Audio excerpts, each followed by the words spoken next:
வணக்கம் நேயர்களே. ஐரோப்பிய செய்திகளின் மதிய நேர செய்திகள். முதலில் தலைப்புச் செய்திகள்.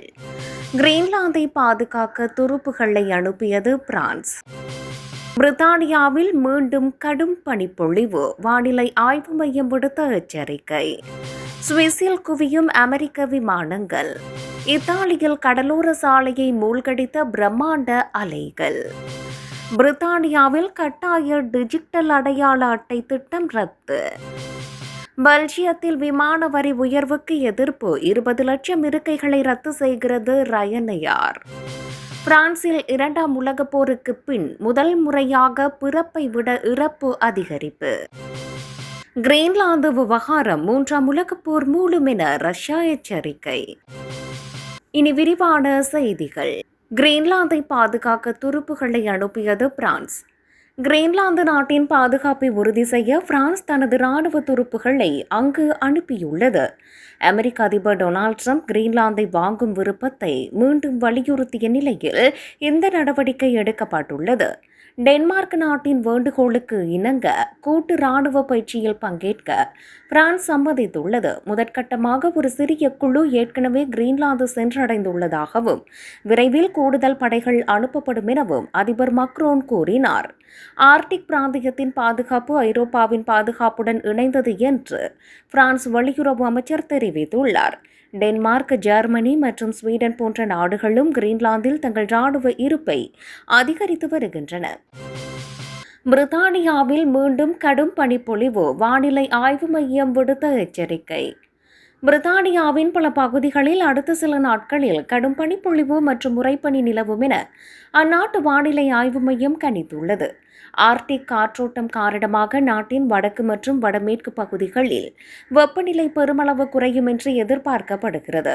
குறிப்பாக ஸ்காட்லாந்து மற்றும் வடக்கு இங்கிலாந்தின் உயரமான பகுதிகளில் பல சென்டிமீட்டர் உயரத்துக்கு பனி குவியக்கூடும் என எச்சரிக்கப்பட்டுள்ளது.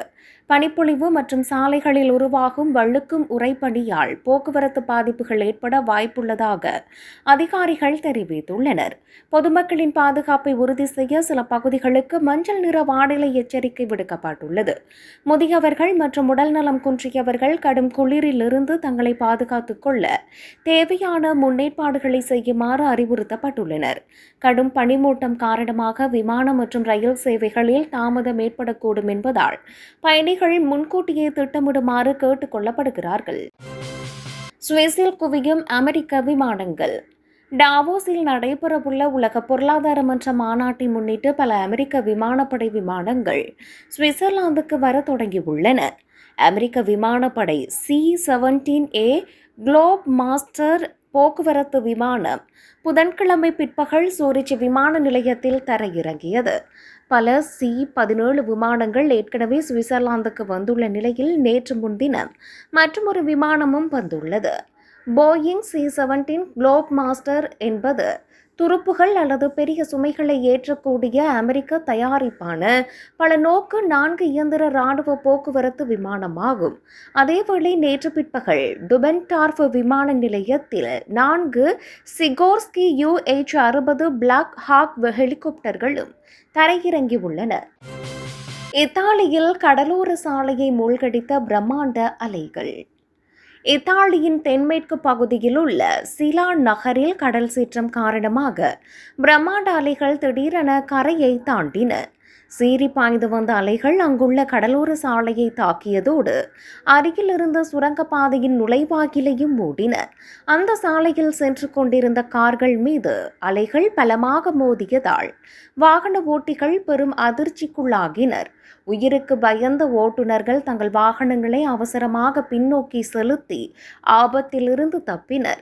இந்த திகிலூட்டும் காட்சிகள் சமூக வலைதளங்களில் வெளியாகி காண்போரை உறைய வைத்துள்ளன. அதிர்ஷ்டவசமாக இந்த சம்பவத்தில் யாருக்கும் காயங்கள் ஏற்படவில்லை என்று உள்ளூர் ஊடகங்கள் தெரிவித்துள்ளன. பிரித்தானியாவில் கட்டாய டிஜிட்டல் அடையாள அட்டை திட்டம் ரத்து.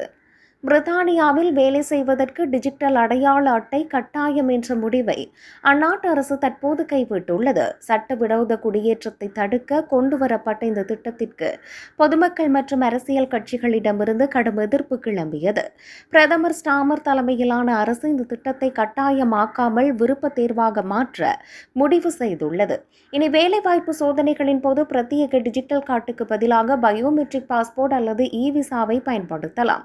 சுமார் 30 லட்சம் பேர் இந்த திட்டத்திற்கு எதிராக கையெழுத்திட்ட நிலையில் மக்களின் தனியுரிமை குறித்த கவலைகளுக்கு அரசு மதிப்பளித்துள்ளது. இது அரசாங்கத்தின் ஒரு பெரிய பின்னடைவாகவும் பார்க்கப்படுகிறது.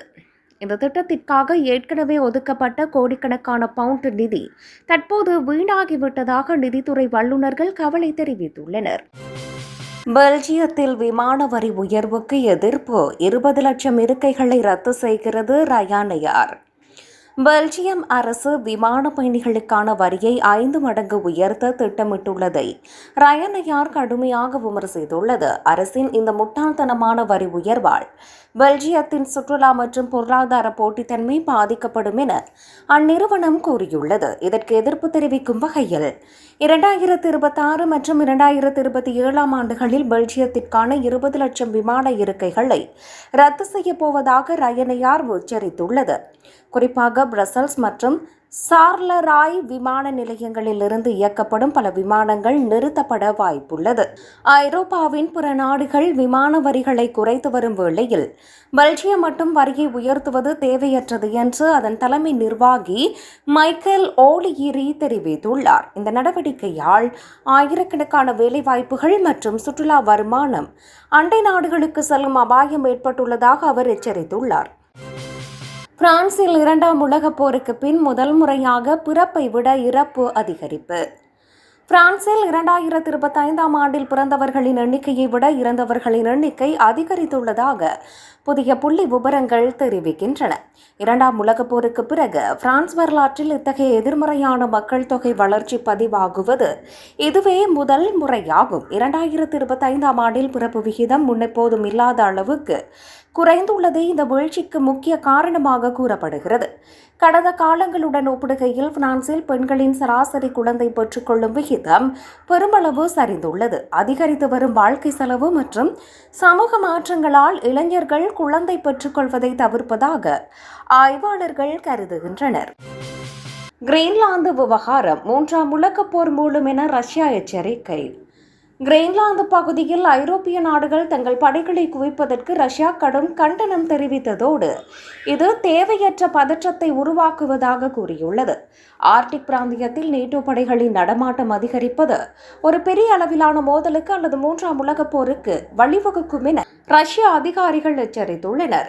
அமெரிக்க அதிபர் டொனால்ட் ட்ரம்ப் கிரீன்லாந்தை வாங்கும் விருப்பத்தை வலியுறுத்திய நிலையில் அங்கு பிரான்ஸ், ஜெர்மனி உள்ளிட்ட நாடுகள் துருப்புகளை அனுப்பியுள்ளன.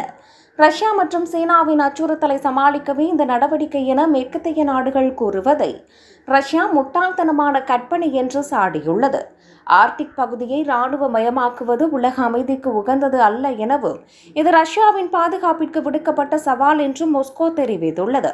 நிலைமை மோசமானால் தகுந்த பதிலடி கொடுக்கப்படும் என ரஷ்யா கூறியுள்ளதால் கிரீன்லாந்து தற்போது ஒரு சர்வதேச போர் முனை போல மாறியுள்ளது.